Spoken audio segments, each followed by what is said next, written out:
Does this thing even work? Wonder how you would know. How do you know if you even check?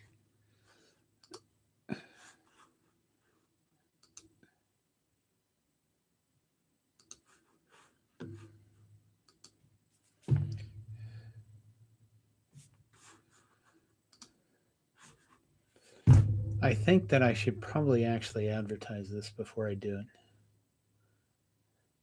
because I have no idea what I'm doing. Maybe I should do this with a, so you can hear me. This is kind of weird. I've never done one of these. I have no idea what I'm doing.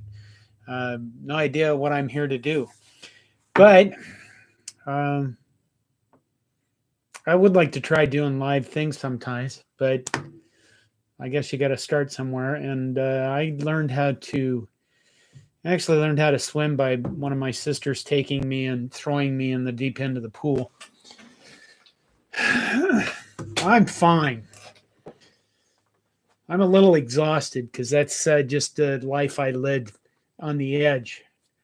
I am going to the Minnesota game. I will be a credentialed photographer. So hopefully I will be doing, hopefully I'll be doing a video reaction, an instant reaction from the field. And I have to tell you that I wouldn't mind doing more photography and being on the sidelines more, but my health hasn't been the greatest. It's not been to where I would like it to be, but it's really weird watching a football game from the sideline. You get a very, how do I put this? I mean, you get all the media guys. They're up in the press box, right? And they can see the entire field. They can see everything going on. Normally, they have a speaker over their heads that's telling them, blah, blah, blah, made the tackle. That was a gain of 35 yards. This is what the call is. They get stats given to them and stuff like that. And it's kind of easier being in the press box, looking over a game and seeing what's going on with the field. When you're down on the field, it's very, I don't want to say myopic, but it is, because, for example, photographers, a lot of us will stay in the end zones and then we'll shoot from the end zone, whether you want to get shots of your defense or the offense of the ball coming at you.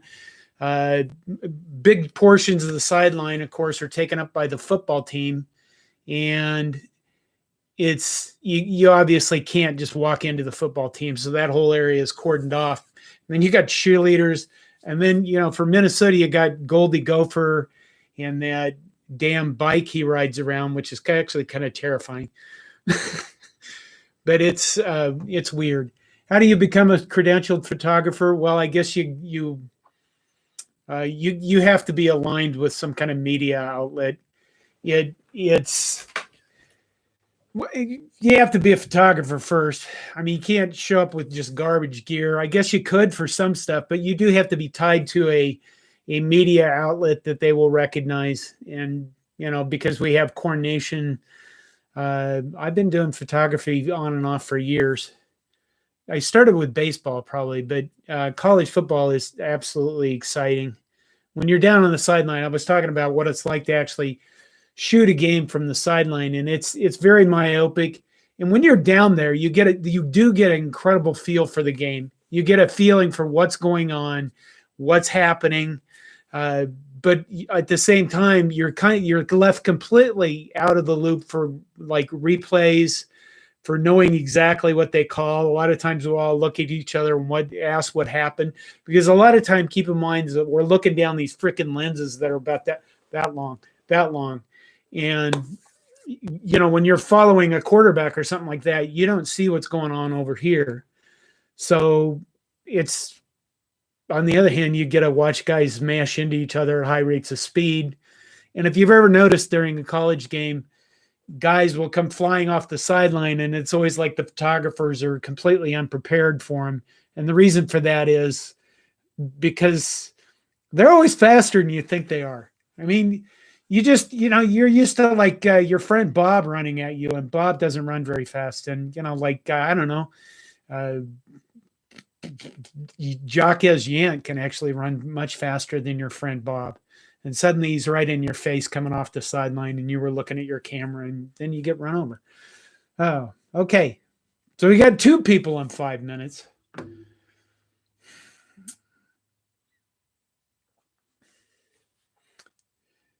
I think people are probably coming into this and going, who is this old crusty son of a bitch?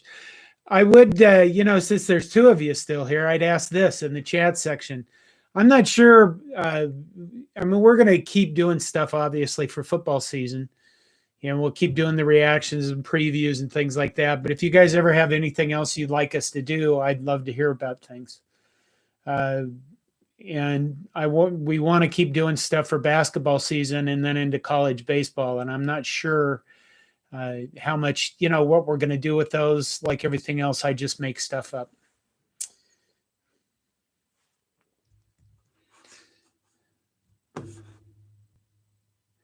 Right now, we're trying to figure out what we're going to do this week if we're going to have anything with the Daily Gopher, and their site doesn't. Do you think Adrian Martinez will stay for his senior season? I think Adrian Martinez, the guy shows an incredible amount of class for a guy who is blamed for just about everything. I mean, throughout his career, he's gone this and this. And I know the one thing that people have a gripe on him is that great players tend to, they tend to Michael Jordan. He makes winning shots. Well, we remember the wins we won. He played so many games. But, you'd like to see the guy pull out wins at the end of the game and not fumble like he did against Michigan. But do I think he'll return for his senior season? In a way, I kind of hope he doesn't. I hope. Here's the thing. I like Adrian Martinez. I think he's a class act, and he's got a lot of guts for how much shit he's taken, and he's still he doesn't get upset. He doesn't get angry. He stands up and talks, and he doesn't show any sign that this is destroying him. And it has to be difficult. I can't imagine taking that much shit from people and still going on. I'd like to honestly see us have another quarterback, not because I don't like Adrian Martinez, just because that's what I'm used to in college football. It seems like he's been here 83 years. And I wouldn't mind seeing Logan Smothers play. And I think we have a kid named Torres coming in next year. But on the same token, I wouldn't mind Adrian Martinez. Here's the thing. Would Adrian Martinez at the end of this season look at his team and say, my God, this is a complete team. Now I might have an experienced offensive line, a running set of running backs, some receivers to throw the ball to, because we seem like we're getting everything aligned. And maybe because of that, he'll return for one more season, which will be his 35th season at Nebraska. And he'll shatter every record everywhere, and maybe we'll make a bowl game. Well, do I think he'll come back? I think I would be surprised. Because I think you can only just keep doing this stuff for so long and being beat up by it for so long. Going to the Minnesota game, Grand Island. I was just in Grand Island. That's where I was this last weekend. What's my background?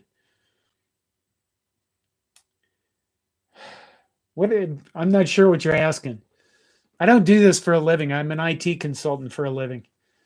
But I've been running coordination this is my 15th year at running coordination. And I think last year, for years, I didn't want to do anything where I was in front of the camera. And I actually purposely, whenever I did photography, did anything else, I purposely didn't do anything where I would be exposed to cameras and stuff like that. And I don't know what changed. You know what changed? Last year's Minnesota game. I went out and I was pissed off, and I did a video. I decided that I was angry enough that I needed to leave my house because I didn't think my wife and family needed to put up with me being just a jackass. So I left the house and I walked about 1.5 miles, 2 miles in the December cold and found a tree and sat down and filmed myself and decided to stick it on YouTube. And it got about 6,000 views. And I thought, why the hell wouldn't I just keep doing this? Because people gave me a lot of crap about it. So Iowa is extremely overrated. That's dangerous, and it's very interesting. If you look right now, Iowa is the the best in the nation in turnover margin. I didn't get to see the Penn State Iowa game, but I have a good friend of mine who is a ardent Penn State fan, and it sounds like they were up 17-3, I think, over Iowa when Sean Clifford got injured. So I think the key with Iowa is if you just don't give them points, you're probably going to win. I think I've said that before. Their offense is not good, and their defense right now, it's like they're living off, I don't know, satanic rituals they perform. If you remember a few years ago, Ohio State played Iowa, and Iowa beat the living shit out of them. I think it was 49-25. And there's a good friend of mine, Ramsey Nosrella, runs 11warriors.com, which is an Ohio State site. And I remember a tweet. I still remember this tweet he sent out. And he said, I would like to congratulate Kirk Ferentz for sitting on this game plan for 25 years. And that's the thing with Kirk Ferentz is every once in a while, he could just pull something out of his ass that's just magnificent. And I think he's a good coach. He gets a lot of praise for being an excellent coach. I'm a little, I'm not quite there on that. He has been around forever, mostly because I was just okay with him being above average, I guess. I don't know. They're extremely overrated, but at the same time, they just keep winning games. And that's the key to this year. Because everybody out there in college football right now looks like, gee, they went through a year of a pandemic where they couldn't do all the stuff they were used to doing. And you know who else looks like they went through a year of a pandemic? All of the officiating crews across the entire nation look like they went through a pandemic, because normally what these guys do is they get practice in just like everybody else. And I'm guessing that with this pandemic, they didn't do any of that stuff, right? So normally what happens is they'll start before a season and they'll have crews that will go out to get to scrimmages, and the coaches will ask them to call things like they would in a game so they can get used to it. And it's at game speed, so they can get used to that. And at the same time, they ask the officials to point out any idiosyncrasies that their players have. For example, I don't want to get up. I can't demonstrate this. For example, guys will tip things off with their body leans. Linebackers I think linebackers in high school even learn this stuff. Like we used to have a running back, I think in high school. Somebody had a running back in high school. Maybe it wasn't me. He used to point his feet in the direction that the play was going. And the other team's linebackers would pick up on that, and you'd have to tell him, don't point your feet to the right if we're going to the right, because the linebackers pick up on that stuff. So officials will come out and they'll tell, your wide receiver continually lines up offside. This one left tackle sits too far back on pass plays, things about their stance, things that tip off other teams. So what we've seen, I think, from officials is they're out of practice, and they're not very good. They're not very good all over the place. I know everybody has complaints about the Nebraska-Michigan game, and it sounds like a lot of those complaints are on both sides, which is, I guess you look at it and you go, if we were clapping during different plays throughout the game, why did you wait until it was third down before you throw up? Did you just like something triggered in your brain and you decided to throw a flag on third down to give them a first down? The other thing I know from talking to officials in the past is this. I've been told that normally if they look and they see something and it's a 50-50 thing where they think it's maybe not a penalty, then they don't throw a flag. And that seems like it's changed a lot. It seems like officials right now are way more, they're going to throw a flag and then let the review process work it out. And I just think that's a shitty way to call a game. I mean, if you could call holding on every game. So when you get all these people complaining about, well, they didn't call this holding, they don't call holding. And it's not just your team or my team. They don't call holding on anybody. And the reason for that is they probably could call holding on every play, but they seem to just say, oh, well, it was a 30-yard gain. Let's call holding on that, which I don't know. That whole part again. I want to give them the benefit of the doubt that I don't think they intentionally want to, uh, hurt the sanctity or the what's the word I'm looking for? The genuinity of the game. What a crappy word. But you know what I mean? I don't think they purposely set out and say, I'm going to ruin this game for everyone. They just ends up happening. Maybe I'm wrong about that. I can tell you this. I don't think there's a lot of officials that want to talk about this because I've been trying to find some contacts where I could actually talk to some guys that are doing D1 officiating, and they'll talk about some things, but they won't talk about they won't talk about it. They won't judge other officials, I guess, is really specifically what they don't want to do. They don't want to look at a game and have you say, what did you think of that call that Bob made over there? And they'll go, what the hell? I'm going to run into Bob in 2 weeks. You asked me to criticize him. That's why when you get those guys on like watching the NFL Tink games and those, when they're on TV and they go, what did you think, Frank, about this call? And Frank is very diplomatic about what he's saying about the officials then. The other problem that we very badly have is, I see comments from people, not just on YouTube, but, around social media, things like that, where people are like, well, why is this crew even allowed to work again? Why don't they fire these people? Why don't they do this? I want you to consider something. They're probably not firing these crews because it's not like they got a big fucking long line of officials just waiting around at a warehouse somewhere waiting to called up to Division I football. It's just not happening.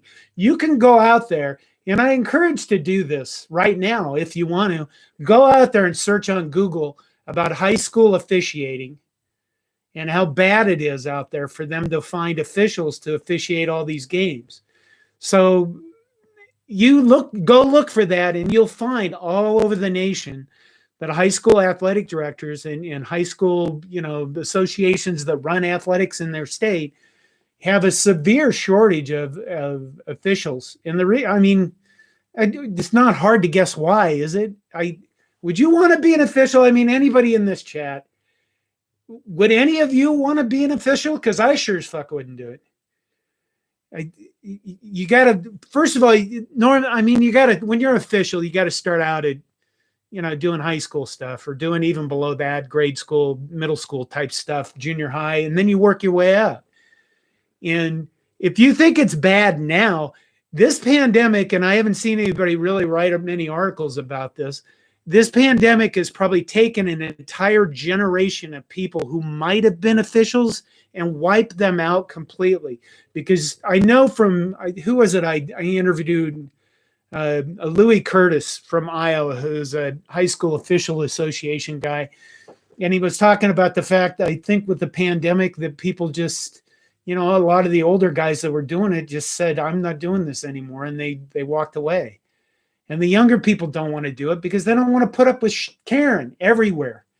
And you can't blame them for that. I mean, we're on our own worst enemy. I know that we all look at this and we go, well, I never do that. Well, your buddy Bill, the parent, screaming at him in the stands, as an old crusty bastard, I look at the younger generation and I go, you guys can't put up with the same shit we did. It's all this anti-bullying and nobody wants to be made fun of, and everybody's got thinner skin, I think, and nobody wants to be offended.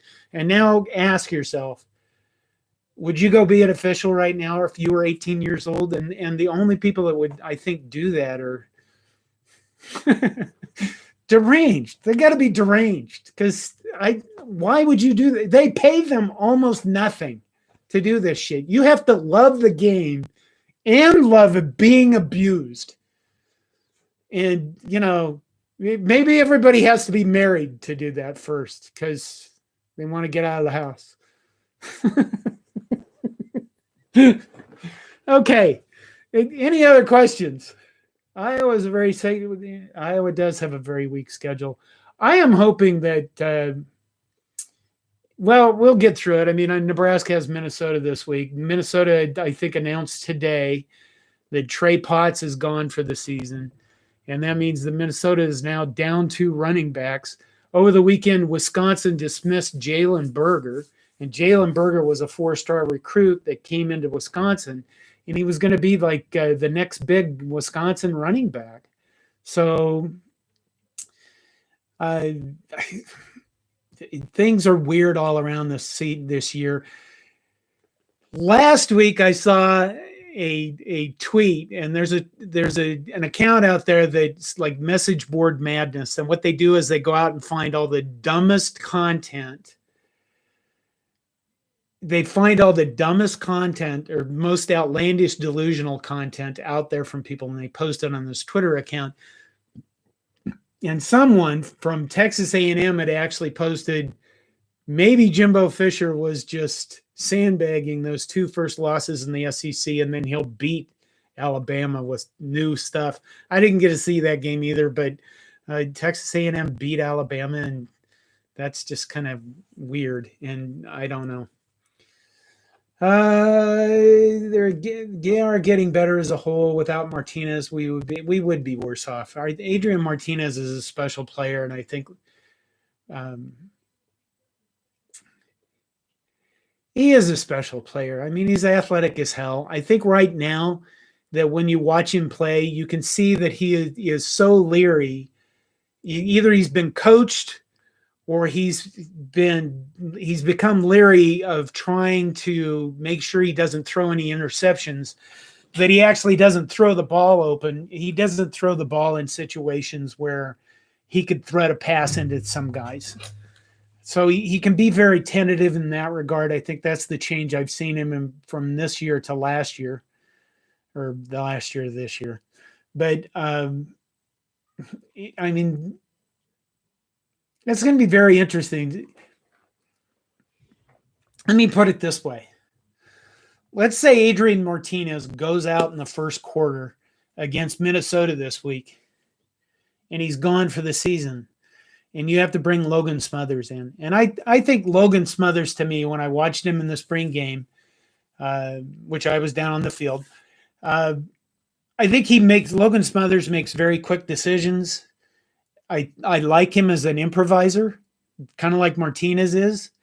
I think he is. We don't know anything about his passing skills. I think he could run the option stuff that Frost is doing. I think he could run that stuff very well. And I think he would be a decent quarterback. But I think the problem with Logan Smothers is he's not a complete package. Adrian Martinez is a complete package. And Adrian Martinez can make up for a lot of deficiencies we have on offense. And one of the big deficiencies is getting the offensive line going. And I think they're getting better. Teddy Prohaska is out for the season now, and that hurts a lot. But you, as a quarterback, Adrian Martinez makes up for a lot of the deficiencies we have, which is we don't have a good offensive line, and he can see the field and take off running like he did against Michigan State. I think it was 75 yards, and he's gone because they're playing their safeties up. Maybe that it was. I don't. I'm not. My memory is shitty. Just so you know that. But Adrian Martinez is a definite asset. It's unfortunate that, at some point in here with this many 1-score losses, you need luck. And if there's one thing that I don't think anybody's really brought up a lot, it's been luck. Because when you look at every national title, national championship and stuff like that, there's a lot of games that come down to just nothing but luck. The ball bouncing one way or the ball bouncing another. And I don't know if it's somebody that has voodoo dolls. I don't know if it's a curse. I don't know if, Frank Solich is still pissed off. I do have some other ideas that I think I'll make some videos on, but I have to do some research. But we have not had any luck. Literally not luck for a very long time. And it'd be nice, but could we have their kicker miss a game-winning field goal once? When's the last time that happened? I don't know. Could you have their guy fumble the ball at the last 2 minutes of the game? That kind of stuff. Even the fumbling the ball. Could it just bounce the other way into our hands? Could it remember the Ohio State game when we were playing well and the guy fell over on his back and the ball fell on him and he intercepted it? There you go. But that kind of shit is happening to us all the time. And it doesn't seem to happen to the other team. And I don't know which one of you has pissed God off, but could you knock it off? That's all I'm saying, I guess. I think the coaching staff overthinking out coach themselves. I think what we're seeing is they're still learning to be a coaching staff.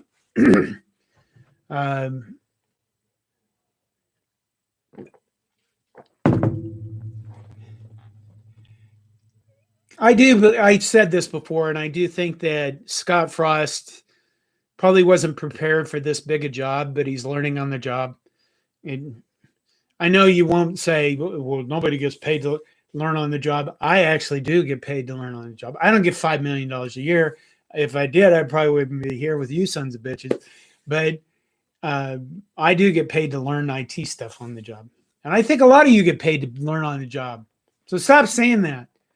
But I do think he's doing a good job of determining what he wants to do and what the best thing to do.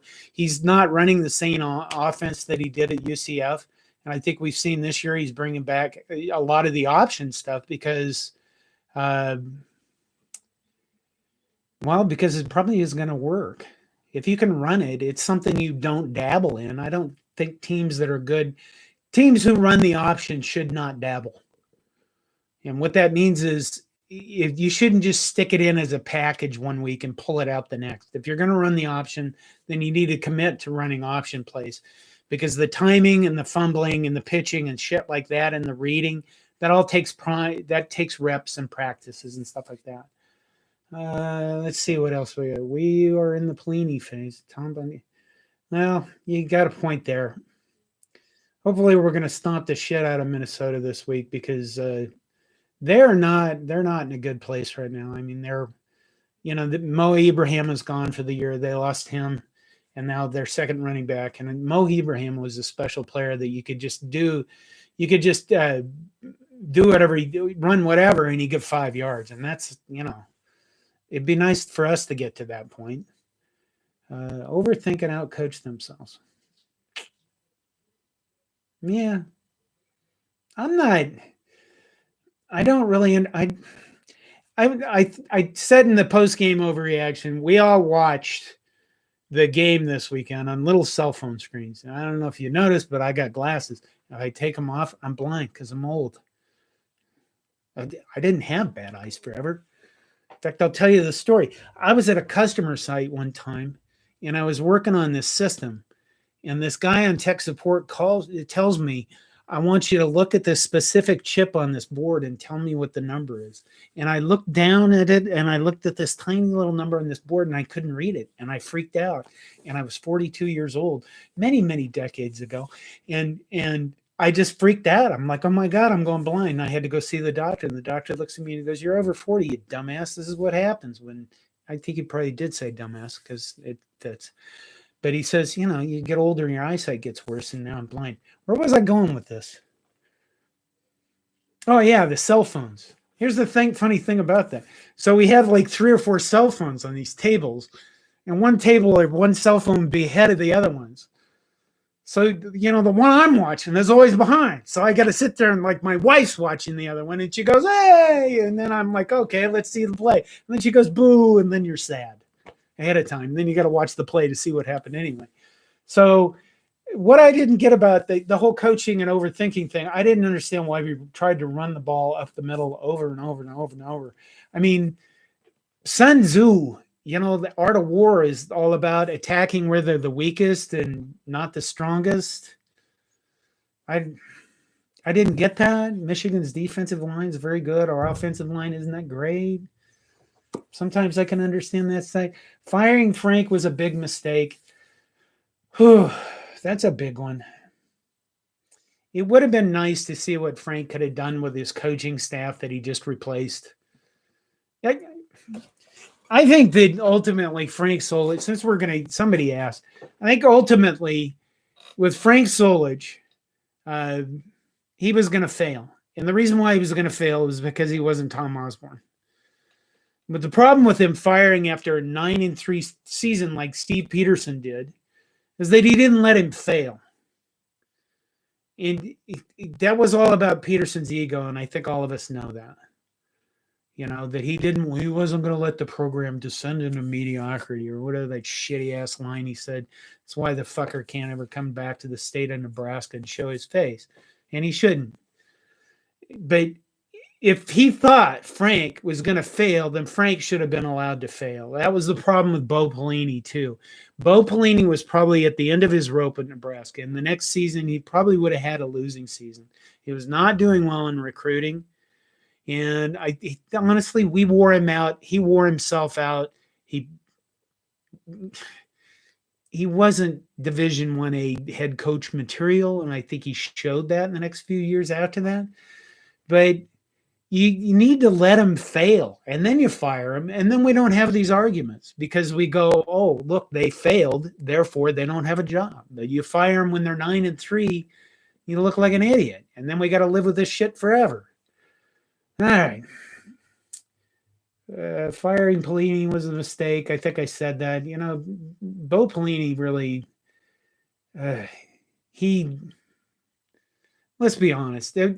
It wasn't even fuck the fans thing that got released till I think it was Dirk Chatelain. That stuff, we knew about that stuff. I shouldn't have said that. We knew there was audio out there. We were trying desperately to get a hold of it, but it went to bigger people than us. Anyway, I think Bo Pelini really he really. One of the Nebraska guys that played for him looked at me once and said, Bo, he only had two things. He only had two moods, batshit insane or extremely quiet.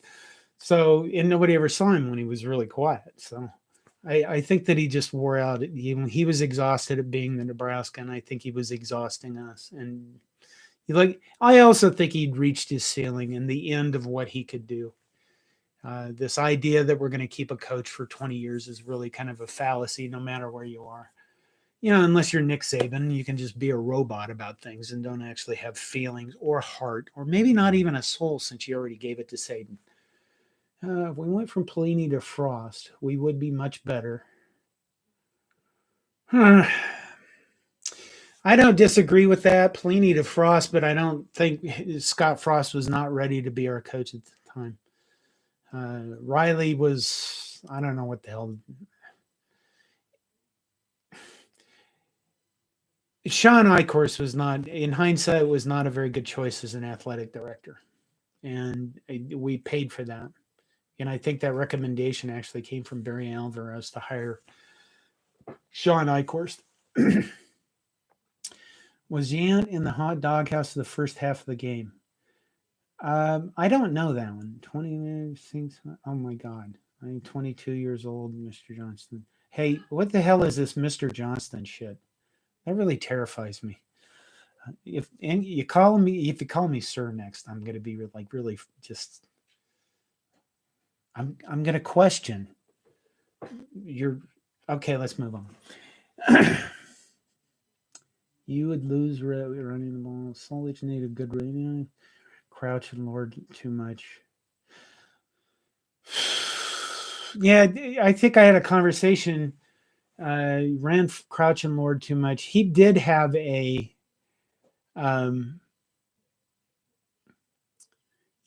quarterback run centric offense, and I used to not like Eric Crouch because of that. He never pitched the ball, but that really was what Frank wanted to do, was have the quarterback run the ball quite a bit more. And I never liked that offense.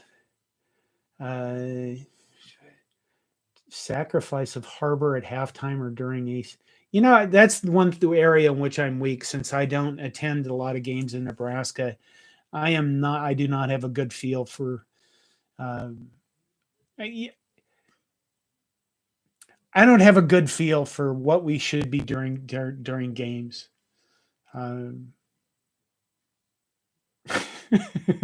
I shouldn't say that, but that's the honest truth. Husker Mike goes to the games And every time I comment on why don't they do this and why do they do that, he tells me in our Slack room, people that don't actually go to the game should just shut up and not even comment. And he's kind of right about it.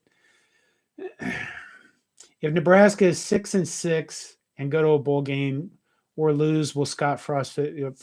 I don't think Frost is getting fired unless something bad comes out about him. I mean, we had rumors left and right about him. There was heavy rumors about him getting a divorce, and then you saw his wife and his kid after a game on purpose. Basically, he didn't have to just come out and say, "Shut the fuck up with your rumors. I'm not getting a divorce. Here's my wife and child walking off the field with me in front of cameras." So I don't think Scott, we're really not far away from being a very, very good football team. And when you look at that, you kind of go, you got to finish the process, because if we fire him and go find somebody else, and that's a different subject, then we got to start over. And I think we're really close to being very good. And it's frustrating as hell to be right at the edge of that. But here's the key with that. What have we seen just this season, just over the past few games? We saw a terrible loss to an Illinois team. And then we've seen, Ford and Buffalo, easy games. We beat the shit out of Northwestern. We've lost close games to ranked teams, and that is so horrifying. But what we saw in those games was a change in this program, a big change in which previously our team would go through bad things and they'd lay down and die, and they'd give up. At 56-10 in 2018 against Michigan. And this time they had to fight all the way through it, and Nebraska fought all the way through it. And you saw that badassery, I guess, for a lack of a better term, come out to play in the Oklahoma game, where they just really shut down Oklahoma's offense. We'll get to Oklahoma in a minute. But you saw that, and that whole attitude come about in the defense first. And now it's translated kind of over to the rest of the team a little bit at a time. But, they just have to overcome the mistakes and keep fighting. And I think we'll be fine. I think we'll be a good team.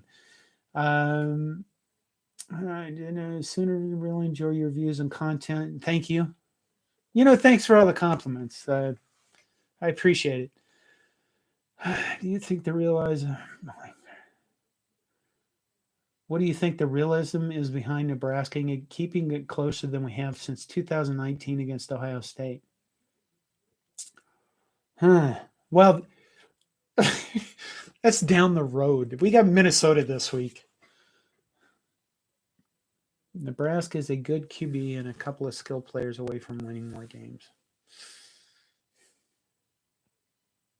I think we have skill players. I think that our receiving core might be the best we've ever had. I think we have a bunch of really good running backs, and now you've seen that you need as many running backs as you can get. But I think that right now, if I had to pick one thing, it'd be not the skill of the offensive line, but their ability to move together and understand all the plays. Because there's been a few crucial points in games where it's not just the offensive line. For example, Michigan State, for example, running it up the middle and only getting 2 or 3 yards, 2.5 yards a carry or something. But getting those guys, I don't know if any of you watched the interviews I did with Yoshi, but we did talk about how the offensive line gets the feel of a running back when they're blocking for them, and they get a feel for each other. And you do get this, this feel for what the other guy is going to do when you're playing next to him more often. And where that comes in specifically is if you watch some of the replays when the offense or the defense is doing like twists, right? Or they're doing stunts, where they're crossing, or they cross and they kind of have a linebacker come in because they've seen a tendency for example, the tackle goes down instead of going out, and you leave this giant hole over here. That kind of stuff is the stuff that people look for. And when your offensive line gets more time together and gets more practices and things like that, then they don't have to just say, I'm taking that guy, because that guy might not be there in 3 seconds. they have a feel for each other, and I think that is really what the big part of what we're lacking for being a much better team than we are right now. Tom Osborne's don't go on trees. That's true. 5 teams currently in the top 10. This is kind of a little insane year, isn't it?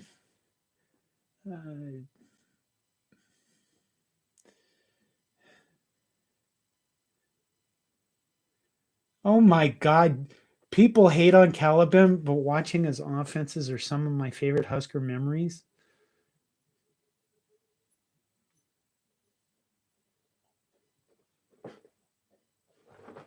What the hell?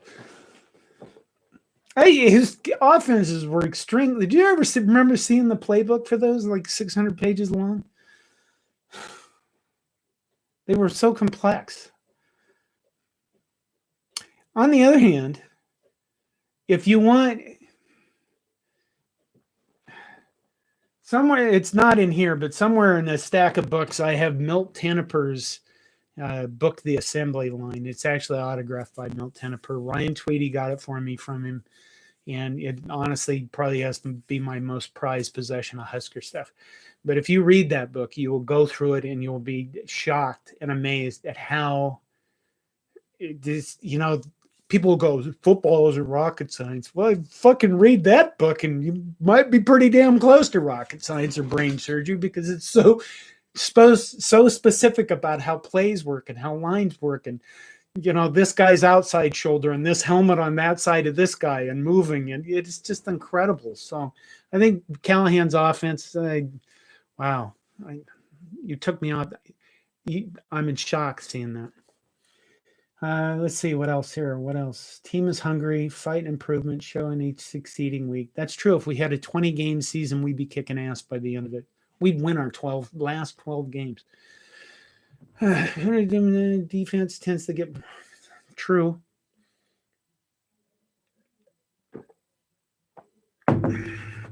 What was my first Husker game? 1978, Missouri versus Nebraska. I keep thinking it's 76, but it's 78. And the reason why that game is memorable is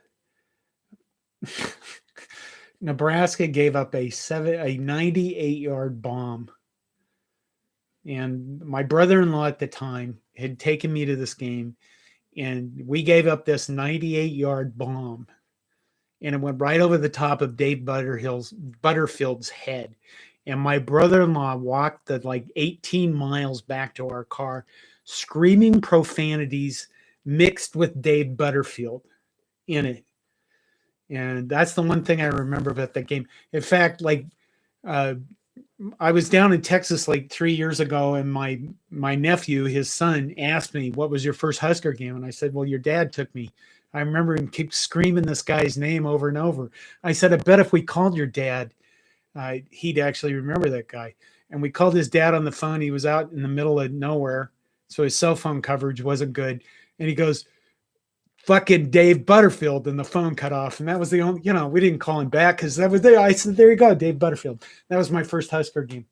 And I think if I remember right, 1978, we had just, maybe that was the week after we beat Oklahoma. I can't remember. In other words, we weren't supposed to lose to Missouri at all, and then we just blew up the season.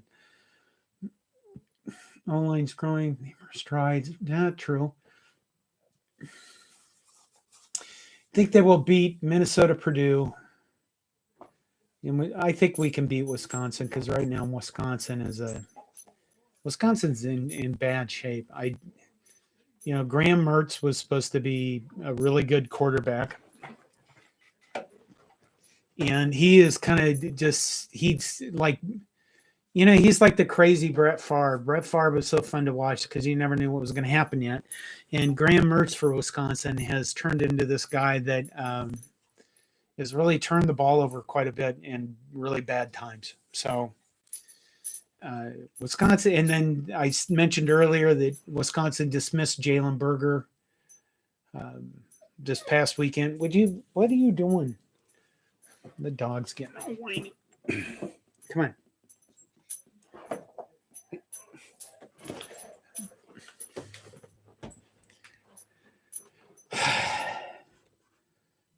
pass rushes come along as the season gone on. God, what would it be neat to have like a Randy Gregory right now?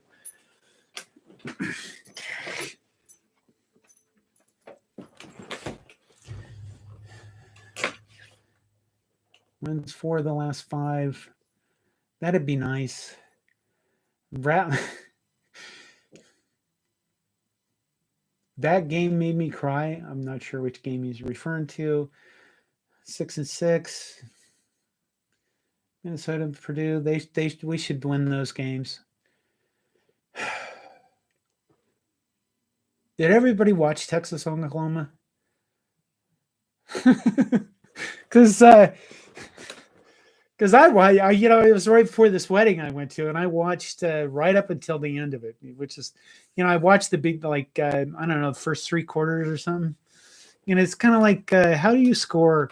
You scored 28 points in the first quarter, and then you just apparently you're not back, Texas. You lose to Oklahoma at the end of the game, and I did not weep for Texas. I didn't. Okay. 46 of the, next time I'll do these. Maybe I should do these on Monday night. I'll do this for maybe another 10 minutes, but I do have questions for you guys. If there's anything that we are not doing that you would like to see us do, I would like you to let us know. I think we're going to try to do basketball season, but I am not a basketball analyst by any means. I think that basketball, I understand minute parts of the game, but when these guys get into understanding pick and rolls and backdoor cuts and the 1s versus the 2s versus the 4 and the 5 position, it's just not me. I like it that way. I like just watching basketball for just I don't know, this tall guy throws the brown ball into the hoop. But I'd still like us to do basketball again. I'm really excited about Husker basketball this season. It could be, it should be exciting. It should be the most exciting season of Nebraska basketball in Cornhusker history, honestly. Don says MU 1978, that game made him cry. Just a 98-yard bomb.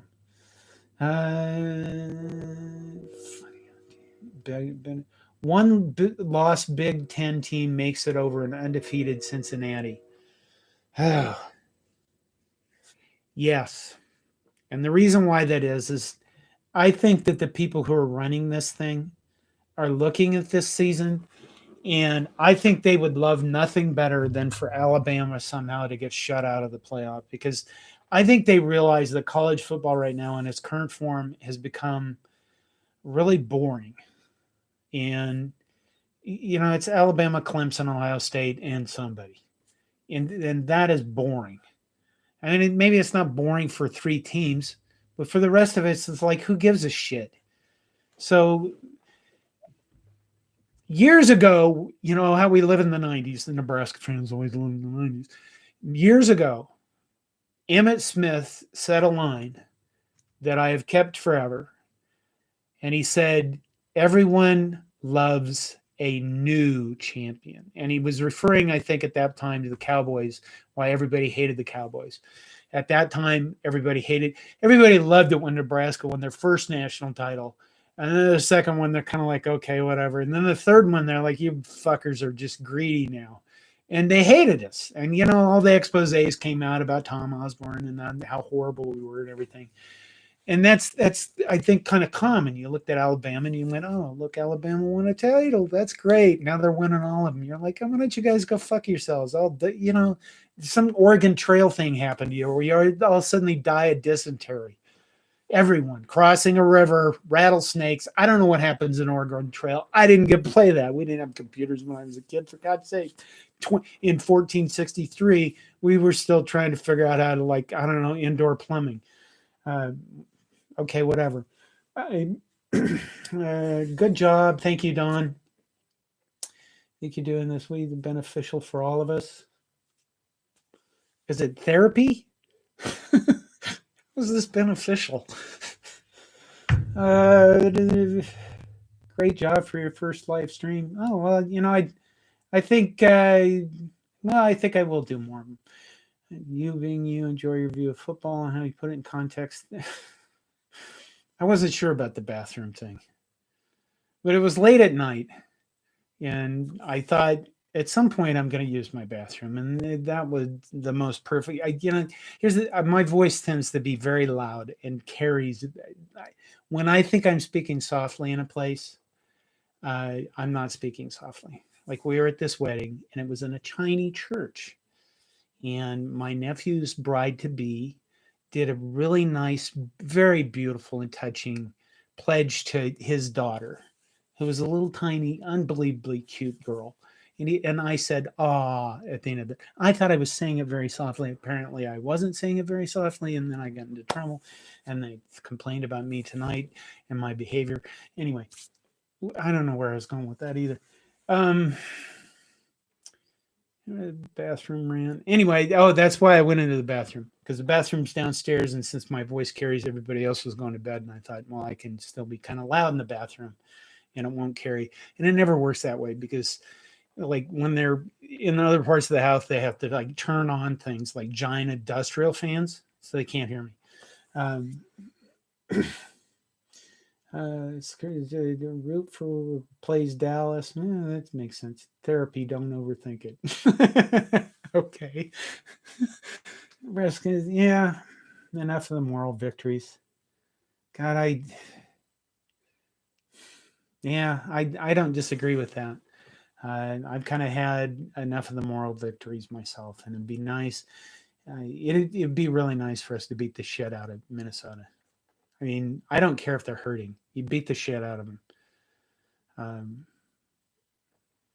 I'll tell you this about the last time I was at a Minnesota game, and then I'll probably sign off. Was it 2019? I think we played there. I can't remember. The years just all fuzz together when you're 300 years old. They all just look the same. They I third quarter of that game, Minnesota Nebraska, where I think they beat us 35-7 or something. We were lucky to score. Minnesota beat us up physically. I mean, they beat us up physically. You saw a Chenander defense that was playing soft because they were terrified of, was it Tyler Johnson, I think, was their big guy, their big long term. Come on. Their wide receiver that was open down the field all the time, and Tanner Morgan can always hit him on a long ball. And I think Chenander was terrified of giving up the long ball. But in the third quarter, Minnesota just came out and physically dominated us. And you could see that. And I actually, at one point in the game, stood next to I was standing next to one of our former players, whom you all know. And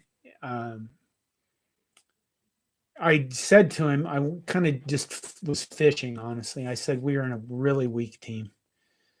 And he kind of turned and looked at me with this kind of what? And I said, we are just mentally weak. We are terribly mentally weak. And he said, yeah, we are. And so they confirmed that because I thought, well, that's what I think. If I get two of us, then I'm not insane. But that was the problem with that team against Minnesota is we would get beat up and we would fold. And like the Michigan guy about 2018, we looked like we didn't want to be there. This is because we didn't. And I think now what you're seeing is a team that wants to play every week, and they want to play hard, and they want to play complete games, and they want to win. And that's the culture thing that Scott Frost was talking about. Now, when you look at where we're at compared to other teams, people always want to go, well, look at this team that's much better in 1 year coach. Okay, well, look at Florida State. I don't have any bad feelings toward Florida State. I kind of feel sorry for them, but they're a mess. Tennessee, I don't know how they're doing right now. Who's the other teams? Miami, I don't really have any love for Miami, so I kind of go, oh, you suck. And that's funny. But, when you look at culture and trying to bring culture into a program, it takes time and it takes effort. It takes the right people all coming together in one place and moving in the right direction. And I think that's where we're going. And that part looks very good. There you go. I think I'll be done now and go watch the NFL. I just got a message on Slack that says John Gruden is out with the Raiders. In other words, he's been fired. I guess somebody came out with a treasure trove of emails in which he said not pleasant things about people, and you can't be doing that shit anymore these days. Curb Scott, greetings from Japan. Well, that's kind of cool. Okay, I think I'll be done. I don't know how to really sign off these things other than just click the button that says end the stream. So thank you all for showing up for the first time, and go Big Red. There is hope. Take care of yourself.